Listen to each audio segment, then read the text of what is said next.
5 বছৰীয়া সন্তান স্বামীক এৰি প্ৰেমিকৰ সৈতে পলায়ন মহিলাৰ।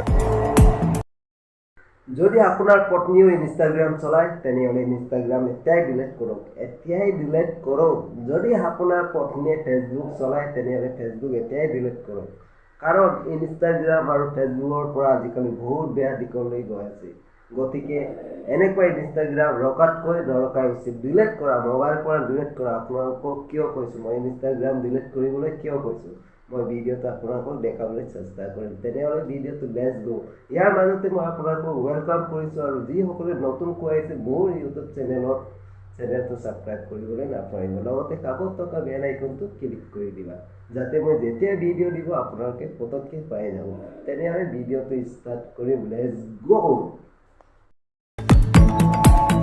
5 বছৰীয়া সন্তান স্বামীক এৰি প্ৰেমিকৰ সৈতে পলায়ন মহিলাৰ। বিকাশ বৰা নামৰ ব্যক্তিৰ সৈতে ৰেলেৰে গ'ল বহিৰাজ্যলৈ। এই ঘটনাৰ পাছতে হাহাকাৰময় পৰিস্থিতি পৰিয়ালটিত। পৰকীয়া প্ৰেমত মচগুল হৈ 5 বছৰীয়া পুত্ৰ সন্তানসহ স্বামীক এৰি প্ৰেমিকৰ সৈতে পলায়ন কৰিলে মহিলাই। ইয়াৰ পিছতে এতিয়া পৰিয়ালটিত হাহাকাৰময় পৰিস্থিতিৰ সৃষ্টি হৈছে। অভিযোগ অনুসৰি ডিব্ৰুগড় জিলাৰ লেপেটকেটা আৰক্ষী চকীৰ অন্তৰ্গত কুটুহুৰা দীপমইনা কছাৰী নামৰ ব্যক্তিজনৰ পত্নী দুদিন পূৰ্বে পৰকীয়া প্ৰেমিকৰ সৈতে পলায়ন কৰে।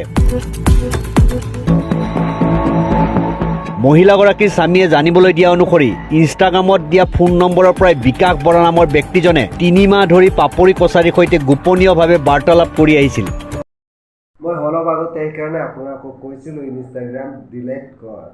সেইকাৰণে এতিয়া ভিডিঅ'টো চালিয়া বলা। আজিকালি বোৱাৰীবোৰ বহুত টেকনিক জানে, ইনষ্টাগ্ৰামত লাগি থাকে। তাৰপিছত সদায় ধুনীয়া এজন দেখা পোৱা যায়, তাতে চেনি খাবলৈ ষ্টাৰ্ট কৰে আৰু ফোন নম্বৰ লৈ লয় আৰু প্ৰেম প্ৰীতি চলে। আৰু এনেকুৱা আপোনালোকৰ লগতো হ'ব নালাগে, এইটো চিন্তা কৰি মই আপোনালোকক অনুৰোধ কৰিছোঁ, আজিয়ে ডিলিট কৰা ইনষ্টাগ্ৰাম, নহ'লে বিপদ পৰিব আপোনাৰ লগতো। কি গেৰাণ্টি আছে? চ' আজিৰ ভিডিঅ'টো ইমানেই আছিলে। আকৌ লগ পাম নেক্সট ভিডিঅ'ত। বাই।